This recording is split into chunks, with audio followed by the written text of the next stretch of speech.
আমি আমার রবের সাথে মিলিত হয়ে, আমার রবদানকারী আদম নূরের রবের সাথে মিলিত হয়ে, আদমের গান আদম নূরের রব হইতে আমার রবে আসুক, আদম নূরের রব হইতে আমি বক্তব্য দিচ্ছি। আমি বিসমিল্লাহির রহমানির রহিম। সকল প্রশংসা সেই মহান আল্লাহ পাকের, যিনি আমাদের সেই আদি পিতাকে সৃজন করে তার নিজ ভাণ্ড থেকে ফুৎকারে আত্মা দিয়ে জীবিত করেছিলেন, আর জীবিত হয়ে সঙ্গে সঙ্গে বলে উঠেছিলেন আলহামদুলিল্লাহ। আমরাও আজ অনাদিকাল পরে সেই পিতার আকৃতি সুরত পেয়ে, পিতার সেই নফস পেয়ে আমরাও নিজ নিজ কলবের দিকে একবার খেয়াল করে বলে উঠি আলহামদুলিল্লাহ।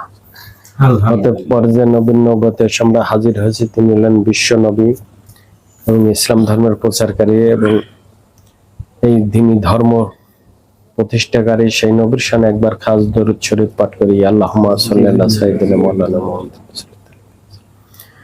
উপস্থিত মানানকারী মুসলিমগণ, তাদের মাধ্যমে সারা বিশ্বের মানব জাতিকে জানাই সালাম, আসসালামু আলাইকুম।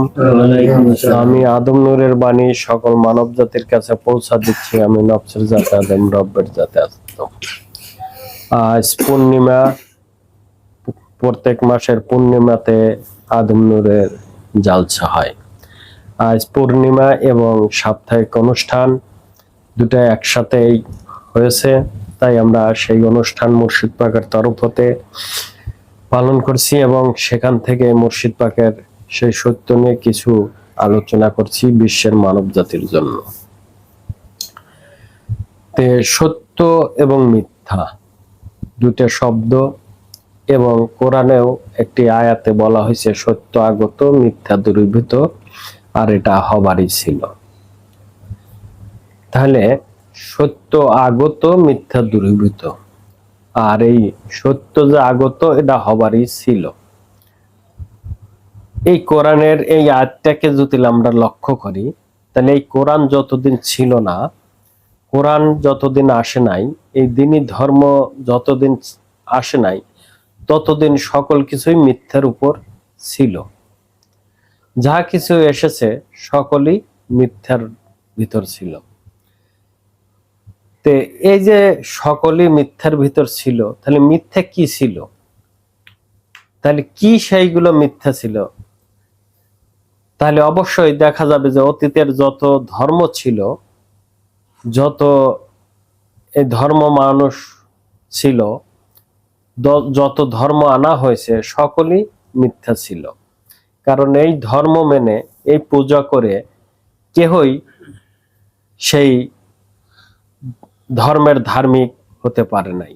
সেই ধর্ম মানে বলবে যে আমি এই ধর্মের এইটা হয়েছি, বা আমি সেই এই ধর্ম মানার ভিতর দিয়ে আমার জীবনকে এখানে নিয়ে গেছি, এরকম কেহ বলতে পারে নাই। কিন্তু সকলেই এই ধর্ম মানছে এবং কিছু কিছু মানুষ এই ধর্ম, নতুন নতুন ধর্ম নিয়ে আসছে।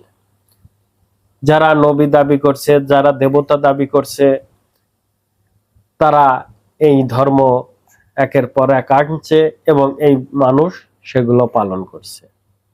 কিন্তু সেই ধর্ম কি ছিল? সেই ধারণ করার বস্তু কি ছিল? যে এইটাকে আমি ধারণ করব আর এইটা নিয়ে আমি আখেরাতে ফিরে যেতে পারবো।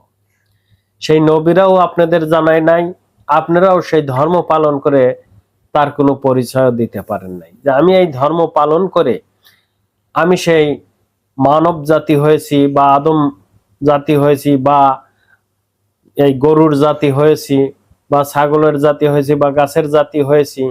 এরকম কোনো মানুষ কোনো পরিচয় দিতে পারে নাই। না পেরেছেন আপনাদের সেই নবীরা, না পেরেছেন দেবতারা, কেহই বলতে পারে নাই। শুধু কি বলেছেন? আমার ধর্ম পালন করো, আমার এগুলো পালন করো, তোমরা জান্নাতে যেতে পারবে, আমি তোমাদের মাপসাপ করে জান্নাতে নিয়ে যাব। দেবতার পূজা করলে দেবতারাও বলছে যে আমার এইটা করলে তোমরা ভগবানকে আমরা বলে তোমাদেরকে সেই জান্নাতে স্বর্গে নিয়ে যাব। তাছাড়া কোনো কিছুই নাই এই ধর্মের ভিতর, কোনো কিছুই নাই যে এই ধর্ম পালন করে যে আমি একটা কিছু হব, এর কোনো কিছুই নাই। যে কারণে এই আল কোরআন দ্বীনি ধর্ম, সত্য ধর্ম, সেই পবিত্র কোরআনের ভিতরেই বলা হয়েছে যে সত্য আগত মিথ্যা দূরীভূত, মানে অতীতের সকল কিছু মিথ্যা ছিল, যে কারণে এই আয়াতটা আনা হয়েছে যে সত্য আগত, মানে এখন থেকে সত্য আগত হলো, মিথ্যাকে দূরীভূত করা হলো, মিথ্যা আর দাঁড়াতে পারবে না, সত্যের আঘাতে মিথ্যা আর দাঁড়াতে পারবে না, আর এটা হবারই ছিল। তাই এই যে আজ 1500 বছর হলো প্রায়, এই 1500 বছরের ভিতরও আপনারা যারা পীর ওলিরা দাবি করেছেন, তাদের ভিতরও এই কোরআনের সত্য ছিল না, যে কারণে কোনো মানুষই সেই সত্য নিয়ে আপনাদের সামনে দণ্ডায়মান হতে পারে নাই, যে কোরআনে এই সত্য আছে, তোমরা এই সত্য মানার ভিতর দিয়ে তোমার সেই দিনকে ধরতে পারবে, তোমার সেই রবকে ধরতে পারবে, তোমরা সেই ইমানের নূরকে ধরতে পারবে।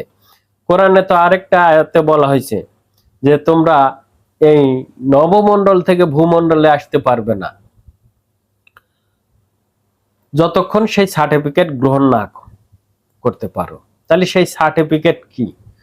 কোন পীর কি বলেছেন যে আমি এই সার্টিফিকেট গ্রহণ করেছি, এই সার্টিফিকেট দ্বারা আমি এই জগৎ থেকে পাড়ি দিয়ে ওই জগতে যেতে পারবো? আপনাদের সামনে সকল কিছুই পরিষ্কার করে দেওয়া হচ্ছে, আপনারা জ্ঞানে বুঝে আনেন, দেখেন যে আসলে সত্য বলা হচ্ছে না মিথ্যা বলা হচ্ছে। কোন আলেম কি বলেছেন যে আমি সেই আলেম পাশ করেছি, কোরআনের সেই আলেম হয়েছি, কিন্তু এই কোরআনের সেই সত্যগুলোও আমি জানি, আমি সেই ইমানের পরীক্ষা দিয়ে সেই সার্টিফিকেট গ্রহণ করেছি, যা এই জগৎ থেকে আমি ওই জগতে পাড়ি দেবো এই সার্টিফিকেটের দ্বারা, এরকম কেউই বলে নাই। না বলেছেন আপনাদের আলেমরা, না বলেছেন আপনাদের পীররা, না বলেছেন কোনো কেহ, ফকির দরবেশে কেহ আপনাদের এগুলো বলে নাই। তাহলে আপনারা কি নিয়ে সেই পরবর্তী জগতে যেতে চান? কি নিয়ে আপনারা পরবর্তী জগতে যাবেন? এর কোনো কিছুই ছিল না। আজ আদম নূরের মুর্শিদ হযরত আমির আলী আত্মসত্তায় বিলাতে আদম নুরি, তিনি একমাত্র সেই কোরআনকে বাস্তবায়নের ভিতর দিয়ে, সেই সত্যকে অর্জন করার ভিতর দিয়ে, সেই আল্লাহর তরফের প্রতিনিধি হয়ে তোমাদের সামনে দণ্ডায়মান হয়েছেন। সুবহানাল্লাহ। আর এই যখনই আদম নূর অবতার হয়েছে, এই পৃথিবীতে আদম নূর ফেস দেখাইছে, মুখ খুলেছে, ঠিক তখনই দেখেন এই সত্য এসে খাড়া হয়েছে, এই কোরআনের সত্য এসে খাড়া হয়েছে, কোরআনের হেদায়েত এসে খাড়া হয়েছে, যা আপনারা এতদিন কারো কাছেই পান নাই। যে এই হেদায়েত আল্লাহর তরফের হেদায়েত, আল কোরআনের হেদায়েত, এই হেদায়েত একমাত্র আদম নূরের কাছেই, আর কোনো পীর ওলি দেব দেবতা কারো কাছেই নাই। আর আদম নূরের মুর্শিদি তোমাদের সেই হেদায়েতের ভিতর দিয়ে তোমাদের সেই সকল কিছু পরিষ্কার করে দিচ্ছেন, সকল কিছু জানিয়ে দিচ্ছেন, যে এই হেদায়েতের ভিতর দিয়ে তোমার সেই ঈমান এনে দেওয়া হলো, তোমার সেই রব এনে দেওয়া হলো, তোমার সেই দিন এনে দেওয়া হলো, তোমার সেই সূরত এনে দেওয়া হলো, এবং তুমি যা দিয়ে পূর্ণ মানব, সেই 1,24,000 মোতানে 2,80,000 নবতী নফস এনে তোমাকে পূর্ণ করা হলো। তুমি যদি এই মানব জন্ম কায়েম করতে পারো, সেই মানব হতে পারো, তুমি যদি সেই আদম নূর বা সেই আল্লাহ যে নূর আদমকে ফুঁকে দিয়েছিলেন, সেই নূরকে অর্জন করতে পারো, সেই নফসকে ধরতে পারো, সেই নফসির দ্বারা তুমি পরবর্তীতে এই আদম সূরত নিয়ে আখেরাতে ফিরে যেতে পারবে। সেই পরবর্তীতে জীবনে তুমি এই জীবন নফসের দ্বারা সেই জীবন লাভ করবে। তাহলে অবশ্যই একমাত্র আদম নূরের মুর্শিদি সেই সার্টিফিকেট কামাই করার ধর্ম দিচ্ছেন, একমাত্র আদম নূরের মুর্শিদি সেই পরবর্তীতে কি হয়ে যাব তার সকল কিছু পরিষ্কার করে দিচ্ছেন, যা তোমাদের এই 1500 বছরের ভিতরে কেহই পারে নাই। তাহলে আদম নূর ছিল না বলে সকল কিছুই মিথ্যা ছিল, কোরআনের সত্য থাকার পরেও তোমরা কেহই সেই সত্য জানতে চিনতে পারো নাই। সেই আল্লাহর তরফে প্রতিনিধি ছিল না বলেই তোমরা সকলেই সেই ধর্মের অন্ধকারের ভিতর পড়েছিলে। আদম নূর ছিল না বলেই তোমরা এই হেদায়েত থেকে বঞ্চিত ছিলে।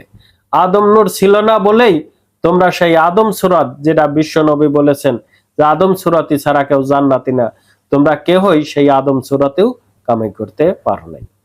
তাই আমরা যাতে সেই হেদায়েত গ্রহণ করেছি, আমরা যাতে সেই হেদায়েতের ভিতর দিয়ে আমরা যাতে সেই পরবর্তী যাওয়ার সেই সার্টিফিকেট জোগাড় করতে পারি, সেই ইমানি নূরকে ধরতে পারি, সেই আদম নফসে নফসিবান হয়ে যাতে আখেরাতে ফিরে যেতে পারি, তার সকল কিছু আমাদের মুর্শিদ পাক পরিষ্কার করে দিয়েছেন। তাই আমরা মনে রাখি, সচেতন থাকি যে আমরা কি জন্য এই হেদায়েত গ্রহণ করেছি আর কি হওয়ার জন্য হেদায়েত গ্রহণ করেছি। আমরা সেই যাতে যারা সেই ধর্ম পালন করছি নিজেকে ধরার জন্য, আর আমরা যদি আমাদের সেই ধরতে পারি তাহলে অবশ্যই আমাদের সেই সার্টিফিকেট এর পরিচয় আমরা দিতে পারবো। আমরাই সেই বলতে পারবো যে আমি এই সার্টিফিকেট অর্জন করেছি, আমি সেই আদম নফসিবান হয়েছি, আমার সার্টিফিকেট আমি সেই নফসি কামাই করে পরবর্তীতে জীবনে আমি সেই আদম সুরত নিয়ে যেতে পারবো, যা আর কোনো মানুষ বলতে পারবে না, কোনো মানুষ জানতেও পারবে না। যদিও আমরা অনেকেই হেদায়েত নিয়েছি, সে মতে চলছি না, অনেকেই রদবদল হয়ে গেছি, কিন্তু আপনারা মনে রাখেন যে আপনাদের পবিত্রতা আনা হয়েছিল, আপনাদের নিজেদেরকে সেই স্বধর্ম রচনা করা হয়েছিল, আপনারা নিজেদের কর্মের দ্বারা সেই ধর্মকে নষ্ট করে ফেলেছেন বা নষ্টকৃত জীবনে আবার ফিরে গেছেন, সেই আম্মারার জীবনে ফিরে গেছেন। আপনারা যদি সেই আবার সেই মানব জীবন কায়েম করতে চান, সেই সার্টিফিকেট অর্জন করতে চান, তাহলে অবশ্যই আপনাদের সেই ভুল স্বীকার করে সেই তওবা নাচোয়া পরে আবার সংশোধন হয়ে সেই ধর্মকে পালন করুন, নইলে কখনোই সম্ভব না। আপনারা দেখেন, আপনাদের মুর্শিদ পাকের কাছে আশ্রয় চান, প্রার্থনা করেন যে হে মালিক, আমি তো ভুল করেছি, আমি কোথায় গেলে এই মাপের ক্ষমা পাবো, কার কাছে গেলে এই ক্ষমা পাবো। তোমরা দেখো যে মুর্শিদ পাক কি বলে, মুর্শিদ পাক কি দেখায়, তোমরা সেখানে যেয়ে সেই প্রার্থনার ভিতর দিয়ে তাকে বলে তোমরা সেই ক্ষমার জায়গায় নিক্ষেপ হও, নইলে তোমরা আবারও সেই সার্টিফিকেটহীন বা সেই আম্মারার জাতি বা সেই বুনির জাতির মানুষ হয়ে আখেরাতে ফিরে যাবে, আদম জাতের মানুষ হয়ে কখনোই ফিরে যেতে পারবে না। তো যাই হোক, রাত অনেকটুকু হয়েছে, আমরা যারা সেই হিদায়াত গ্রহণ করেছি অবশ্যই সচেতন হয়ে পথ চলি এবং নিজ নিজ সার্টিফিকেট জোগাড় করি, যে আমি আমার সার্টিফিকেট অর্জন করব, আমি আমার সেই জীবনকে রক্ষা করব, আমি আমাকে বাঁচাবো। এটাই মুর্শিদ পাক হেদায়েতের ভিতর দিয়ে আপনাদের ধর্ম করে দিয়েছেন। তিনি বলেন নাই যে আমি তোমাদের ধর্ম পালন করে দেব, তিনি কখনোই বলেন নাই যে আমি তোমাদের সেই মাপসাপ করে আখেরাতে নিয়ে যাব, তিনি কখনোই বলেন নাই যে অমুক মাপসাপ করে নিয়ে যাবে। তিনি তোমাদের হাতের ভিতরে তোমার সেই সার্টিফিকেট ধরিয়ে দিয়েছেন। তাই তোমরা যদি সেই সার্টিফিকেটকে ধরতে না পারো, তোমরা যদি সেই সার্টিফিকেটকে কামাই না করতে পারো, তাহলে কখনোই সেই সার্টিফিকেট নিয়ে আখিরাতে ফিরে যেতে পারবে না। তাই আমরা সচেতন হয়ে পথ চলি, অবশ্যই মুর্শিদ পাকের কাছে প্রার্থনা করি আমরা যাতে আমাদের সেই সৎজীবন স্বধর্ম রচনা করে সেই সার্টিফিকেট নিয়ে যাতে তহাকন্যা হরজতা জিনোয়ার আমরে আদম নূরের মহরতে জীবন লাভ করতে পারি। এই বলে আজকের বক্তব্য আমি এখানেই শেষ করছি। সুবহানাল্লাহ বিহামদিহি সুবহানাল্লাহ আযীম। সবার প্রতি আমার সালাম। আসসালামু আলাইকুম। ওয়া আলাইকুম